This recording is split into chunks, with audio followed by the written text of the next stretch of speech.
Hey guys, this is Simon from Fateless. This is going to be another video that blows your mind. We're going to be going back into the Aru, the Egyptian-themed mythologies, and work you through some of the different, I guess, iteration we do in art and design. So last week, I showed you for the first time the Aru, the way we've built some of the different concepts for some of our characters, and kind of just talked through some of the initial thoughts, you know, how we got them built. Today, what I'm going to do is show you how we go from initial concept, which generally is done by Magic Media, so it'll be done by Alex or Esther or Niles or one of the team there. What we then do is we come together on a weekly meet and we talk about which of the designs we really love, what do we love about them. We then get some feedback directly from Dane, who's on the Fateless side, the kind of art lead, and we'll be discussing things which could change. Dane will do either just some notes for Magic Media, or sometimes he'll do a draw over, and I'll show you examples of both. And then eventually we get to a concept where we either sign it off or we keep going. And what I showed you last week was the initial stuff. Now I'm going to show you how we've iterated. So let's start then with Imhotep. So Imhotep going to be a rare in the game. I kind of showed you this design. And interestingly, like some of the feedback you gave on the video was exactly the same stuff that we're talking about, which is cool. So we're on a wavelength. We felt like Imhotep perhaps a bit too muscular for someone who's more like a scholar, architect, or like a Merlin type. So Dane's then kind of gone back to the Magic Media team after we've had this discussion. He said, look, we like this guy. We think he could use some scrolls in vessels and a satchel on his back for all his notes and studies. These objects would be kind of like scholarly, mage-ish as, for this type of character. His feet should be a bit bigger. And in this case, we think we should reduce the size of his muscles. Yeah, he's like working out. It's like, dude, all you're doing is drawing some building designs on parchment. You shouldn't be so ripped. So we want everyone to be kind of at least fit. Or not everyone. Some people will not be fit, actually. But generally, we want people to kind of look cool. But not everyone has to be absolutely ripped. So just kind of giving an example here of Geralt, where he's still fit, but not absolutely ripped off his mind. So Esther's then been like, great, thanks for the feedback. And we've got design too. So you can see all she's done in terms of concepting is remove some of the muscles, brought them down a little bit slimmer, which is cool. And then just added some of this kind of like stuff with kind of references for the 3D team to say, look, this is the type of thing we're going for. It's relevant for the kind of time period that we're pitching him to. And it just gives the character a bit more life. Yeah, it just kind of makes you feel like, yes, that fits now what we want him to do. So that was an idea with Imhotep. We said the same thing with the mummy. If you remember the mummy from last week, where we've just said, look, let's go with a slightly slimmer body type as well, because we don't need the mummy to be absolutely ripped off his mind. And then we start to get to some of the bigger champions in the game. So let's go with Osiris here, where we did a lot of work actually, or a reasonable amount of work since last week. So the initial view, which you guys saw, again, it was like contrasting. Some people loved it in the comments. Some people like, yeah, cool, different type of vibe. This was the initial view, our initial concept.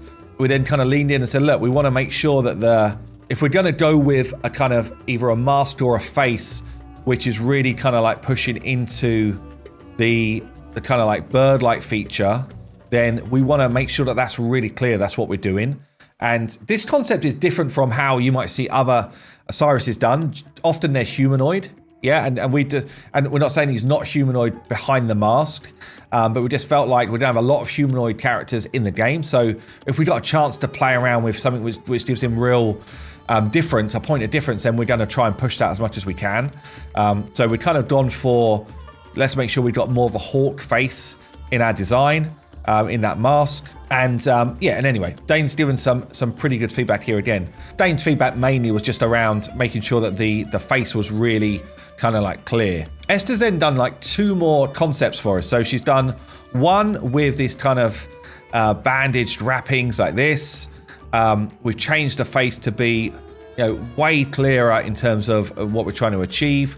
We've kind of got like the mummified arms, green tinge to the hands. Osiris is often known. He's basically the Lord of the Undead. in the Aru. So it's kind of got this kind of like basically long dead look to him, yeah? And obviously the wings now looking pretty sweet. Second view here, mainly just without so much wrappings and stuff. So it was kind of like, which one do we like more? And anyway, lots more chatter, honestly. Lots more chatter until we eventually land on this concept. So we still need to see a side view of the head to make sure that we've got, for the 3D team, like a really clear vision of what that's going to look like. But again, you can start to get a feel for the way we've gone from one initial view into something different, or something just modified from where we are, and we're still kind of having conversations on that one. So it's not fully signed off yet, but close. I'm going to show you Anubis. Anubis is not finished yet in terms of concepting, and the danger we've got here in doing anything like this, in terms of I'm showing you a lot of stuff that is not yet finished. Yeah, we get lots of comments of, you know, that one didn't feel quite right, blah, blah, blah. There's just going to be a lot of that because we're not finished. And it's always a danger with a dev company letting you under the hood. Yeah, letting you under the hood before the engine is ready to rock. But we're going to continue to do it because we think this is a really novel way of bringing you along with the journey. We really love your feedback anyway. So yeah, but that's just the way it is. So Anubis, initial design. Now, this was the one I felt like we probably had the furthest to go on from the initial design to where I felt like we needed to be. It's still a cool concept, right? And loads of people are like, Anubis is my favorite, I really love it. It's still a cool concept. Anubis is a legendary in the game. Anubis is also one of the most well-known characters, heroes, myths, whatever, legends that will be in our game. Yeah, he's up there with all of the kind of the Thors and, you know, all of the well-known characters in these type of mythologies. Anubis is up there as a big hitter in terms of people already having an understanding of what he might look like. So our concept is already going away from that, a fair chunk, I would say. But anyway, this was the initial feel. What we've then done is we basically said, look, I said, we want a more feral, strong feel to his face, and I think we need some more iteration. In terms of his weaponry, we feel like this kind of like scythe appearance would be better than the kind of more abstract weapons that we've put him with.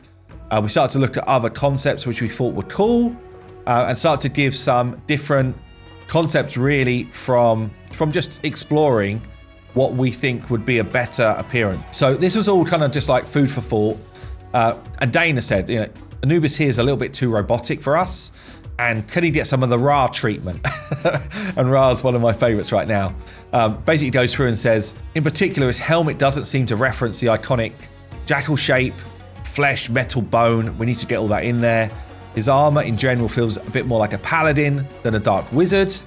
So it could be a bit more creepy. The general vibe of the Aru faction is more creepy and necromantic than the others. And Anubis should be like the most committed version of doing that. So anyway, basically taking that. Now, just on the back of that info, Esther came in and was like, okay, we're still work in progress, but let's try phase 2. And we're now kind of getting the more, I guess, some of the features which you would expect from that kind of, I guess, the jackal kind of feel. We've now got kind of like clawed fingers. We've got the feet here with the kind of like bestial look, way more kind of like defined face. And we're moving in the right direction. Yeah, we're moving in the right direction. I'm now starting to really feel it. The weapon feels right as well. It feels like it's moved massively in the right direction to me. You know, from there, it's like we're still on that work in progress. We're still discussing what we could do. And then Dane takes out the mantle. Dane's like, right, now I'm going to do an overdraw for you, just giving you a feel of where we could go next. And this is the stage where we're at right now. And this is not final concept because it's almost like playing tennis, and Dane's just hit one down the line to Esther, and Esther's about to try and smash one back. So, but in a positive way, right? It's absolutely brilliant seeing these fantastic artists collaborate in this way. And I've got to say, it's a privilege to even be in the conversation. Like, it's a privilege. They're so good at what they do. Anyway, so Dane's come back, and we're like, right, this is a line out now, so it's not all of the kind of textures and colors that you would see in some of Esther's work. Dane's speciality is actually in doing line out drawing. and giving the real detail for like a 3D artist, for example. But what's very cool here is Dane's then taking it another step. It's like, look, this is a legendary, and he's going to be a poster boy for our game. So, almost over the top, insane shoulder pauldrons here with, where this is kind of like a green circle. This will be like a fleshy, kind of like coloured face, if you like, with like little bits of bloody goo coming off of that. We kind of got like this bone cloak wrapping around. You can see from the back view it's basically coming off of this here, and it's kind of like almost like it's wrapped itself around him. On the front, we've got this sort of scarab look just built into the armor, quite subtly, I'd say. We've got the faction symbol in there, and I mean, ideally, I can't imagine you've ever seen Anubis look like this. This is the thing, unique, like super sweet. We've got a really cool kind of like back view as well. And he starts to now live up to his name as, kind of like master of the undead for this mythology, I guess. So, as I say, not finished yet, but a really cool transformation from what we saw last week. I'll show you Tutankhamun here, who, again, has got the treatment. Interestingly, we had similar thoughts to some of your feedback. So the initial view here, it was kind of a bit messed up, but we like some of the stuff about this. So Tutankhamun, it was like, okay, he's one of the pharaohs that basically he was a pharaoh, but he was a very young pharaoh. And what we liked about this was it's almost like, okay, well, he's coming back, he's still mummified. Yeah, and we got that kind of like zombie-ish type of face under the mask. The idea of one of his eyes you can actually see and it's glowing versus one which is just behind the mask. And I thought he looked pretty badass. But he doesn't really represent that feeling of youth which Tutankhamun had. So, again, Dane went back and said, much rather the face feels young. Yeah, we want to make sure that we're hitting the mythology and the facts as much as we can. So basically saying, like, we like the idea of it. We actually like the mummified kind of feel, but we need to kind of like crisp up the face element. And again, this is still work in progress. We've not got to the final stage yet, but Niles comes back with a kind of next iteration, and we've still got this kind of like mummified feel. We've now got a more whole kind of mask. What we're going to do here is kind of make this actually look like an eye, the golden kind of disc, and still go younger on the face and more complete on the mask. And then that will be probably tick. Let's go for the back view. But again, similar vibes to what you guys are saying in some of the comments. We're thinking the same thing, which is cool. We're kind of on a wavelength. Let's leave you with the last one, which is probably my favorite transformation here. And what insane work. Horus, who's going to be a legendary champion in the game. Again, showed you the first version. Already looked cool, right? Already looked cool. So we had a good kind of like first vibe. Very unique weapon. Yeah, cool looking dude, right? And even last week I was like, damn, awesome job. So we then have a conversation and we're like, maybe he could just feel a bit stronger, feel a bit more fierce, given his mythology. So Dane on this one decides to do a line out overdraw of the face. So literally takes a copy of the initial work from Alex and then starts to utilize some of our kind of like a mood board and say, right, maybe we can do something which looks a bit more like this for the face. But let's make the hands more like the kind of like talons, and almost like stitched body parts here as he's kind of like coming together. And you can just kind of see the faint outline of the initial underneath. So it's like, let's get a bit more strength in the pose. And this was kind of phase 2.